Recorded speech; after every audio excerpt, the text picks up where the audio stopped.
많은 사람들이 의문을 가져왔던 일입니다. 여배우 한지성 씨가 그 새벽, 야심한 새벽에 차들이 쌩쌩 달리던 고속도로 한복판에 왜 차를 세웠을까?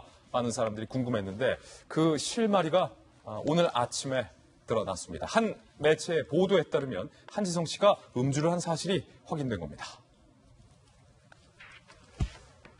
국가수의 1차 부검 소견을 한 매체가 지금 보도를 했는데 다발성 손상, 일단 한지성 씨의 사인과 관련해서 다발성 손상인 상황이 좀 드러났고 중요한 건 혈중 알코올 농도가 0.1% 이상이다라는 국가수가 중간 소견을 내린 사실이 한 매체가 취재를 해서 지금 보도를 한 상황입니다. 지금 보시면은 손소 변호사님 0.1% 수치라는 것은 뭐 얼마나 그러면 취했다는 겁니까? 일단 뭐 성별, 체중, 뭐 음주 시간, 뭐 안주의 섭취 정도에 따라서 다 다를 수 있습니다. 네. 일단 0.1% 이상이면 면허 취소 수준이거든요. 면허 취소. 네, 적발 시에 따라서 상당히 취해 있었다 이렇게 볼 수 있겠고요. 또한 술에 취해 있을 때 운전을 하면 당연히 안 되는 것인데 네. 그때 어떤 인지 능력이나 신체 조절 능력도 사람마다 다 다릅니다. 네. 따라서 어느 정도로 운전할 수 있는 상황이었는지를 따지는 것도 쉽진 않아요. 하지만 일단 현행법상 당연히 형사처벌 대상이고 또한 면허 취소 대상인 것을 볼 때 0.1% 이상의 혈중 알코올 농도 수준으로 운전을 했다면 당연히 정상적인 운전을 하지 못했던 상황으로 볼 수 있겠죠. 물론 한 잔만 먹고도 핸들을 잡으면 안 되는데 저 0.1%라는 것은 한두 잔 마신 수준은 아니다 일단. 그렇습니다. 훨씬 더 많이 먹고 취한 거다. 네. 그런 상황에서 차선을 그렇다면 잘못 판단했을 가능성까지 이 국가수의 중간 소견이 사실이라면 그런 가능성까지 점쳐지고 있는데 이 사건이 처음 나왔을 당시 그 옆에서 차를 몰고 지나가면서 그 장면을 바라봤던 목격자들을 저희가 만날 수 있었는데 그 목격자가 사건 당시에 이렇게 진술을 했었습니다. 남자가 담을 넘어갔어. 담 넘어갔어. 한 명은 뒤에서 토하고 있고 라고 목격자가 진술을 한 겁니다. 그러니까 애초에는 한지성 씨가 몸을 좌우로 흔든다 라는 말이 알려져서 스트레칭을 하는 건가 했었는데 이 목격자의 이 같은 진술이 나오면서 사실은 몸을 흔들고 있던 게 아니라 한지성 씨가 상체를 앞으로 숙이고 있었다. 그래서 목격자가 보기에는 마치 토하고 있는 모양 같았다라는 진술이 나와서 혹시 한지성 씨가 음주를 한 건 아니냐라는 의혹이 나왔었는데 이번 국가수 1차 중간 소견에 따르면 혈중 알코올 농도가 0.1% 이상이다라는 뭔가 개연성이 지금 현재 연결되고 있다라는 느낌이 드는 대목입니다. 자, 바로 이렇게 말이죠.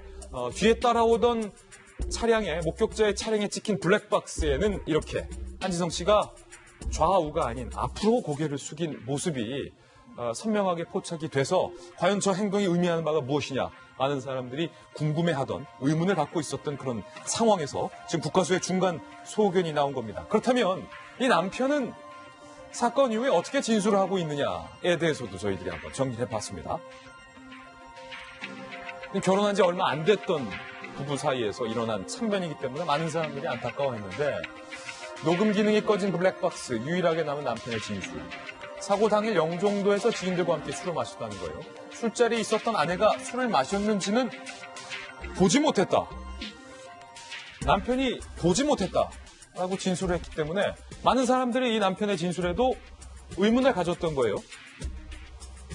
김수정 장관님. 같이 술자리에 아내가 있었는데 아내가 술을 마셨는지 안 마셨는지를 보지 못했다. 아내가 술을 안 마셨다라는 진술은 아니에요? 네, 맞습니다. 그리고 저 남편의 직업이 변호사라는 점에 주목을 해야 됩니다.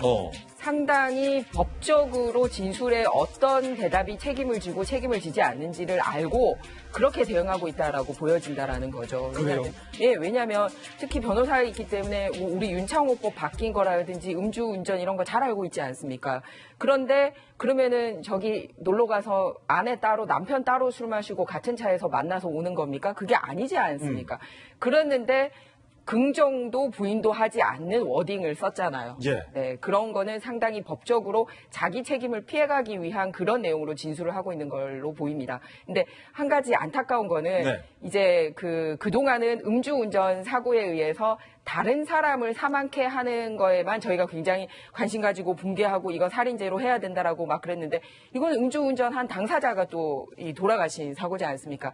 그래서 이 실험 결과를 좀 말씀을 드리면요. 아까 운전면허 정지가 되는 게 0.03에서 0.09인데 0.1이거든요. 그러니까 운전면허 정지 수준보다 훨씬 더 높아요. 그러네요. 그런데 운전면허 정지 수준을 잡은 기준이 뭐냐면 시력이 4분의 1로 떨어집니다. 예.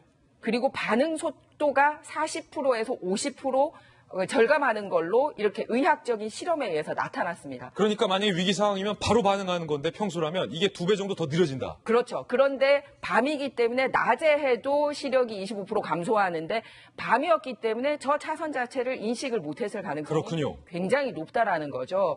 그래서 지금 또 하나는 뭐냐면 남편은 저런 식으로 해서 변호사니까 피해 나갔는데 뒤따라오던 차들은 뭔 죄냐는 거예요. 예. 지금 현재는 뒤따라오던 차의 운전자가 가해자로 되어 있는 상황입니다. 예. 그래서 이 음주운전을 했다라는 사실이 이 가해자들이 받아야 될 형벌에 어떤 영향을 줄지가 또 이게 관심사라고 말씀드리고 싶습니다. 그렇군요. 그 형별과 관련돼서는 잠시 후에 또 저희가 한번 샅샅이 논의를 해보겠고요. 상세하게. 손소 변호사님, 지금 김 장관께서 예리한 지적을 해주셨는데 남편의 직업이 변호사다. 본인의 책임을 뭔가 회피하기 위한 의도적인 단어의 선택이다라고 했는데 이게 조금 전에 발언 보시면 나는 못 봤다라는 발언이 실제로 법적으로 도움이 되는 거예요?